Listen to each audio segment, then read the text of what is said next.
તો મુખ્ય શિક્ષકના ચાર્જ મુદ્દે ઉગ્ર વિવાદ સર્જાયો। શૈક્ષિક મહાસંઘે શિક્ષણ મંત્રીને પત્ર લખ્યો છે અને 10 કિલોમીટર દૂરની શાળાનો ચાર્જ આપવા પરિપત્રમાં ઉલ્લેખ કરવામાં આવ્યો। શિક્ષણની ગુણવત્તા બગાડવાની સંઘે ભીતિ વ્યક્ત કરી છે। શાળા વહીવટી કચેરી નથી તેવું શૈક્ષિક સંઘનું કહેવું છે। આચાર્ય બે જગ્યાએ ધ્યાન નહીં આપી શકે।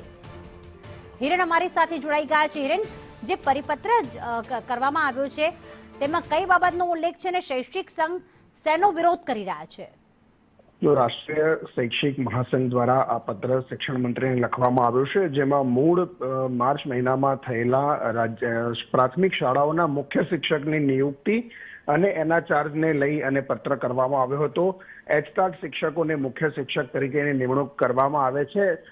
પોતાની સ્કૂલની આજુબાજુની 10 કિલોમીટરના એરિયાની અંદર આવેલી સ્કૂલમાં જો મુખ્ય શિક્ષક નથી તો જે તે સ્કૂલના એચટાટ શિક્ષક છે એને મુખ્ય શિક્ષકનો વધારાનો ચાર્જ આપવો, એ પ્રકારની પત્ર કરવામાં આવ્યો છે। એ પત્રનો વિરોધ કરવામાં આવી રહ્યો છે।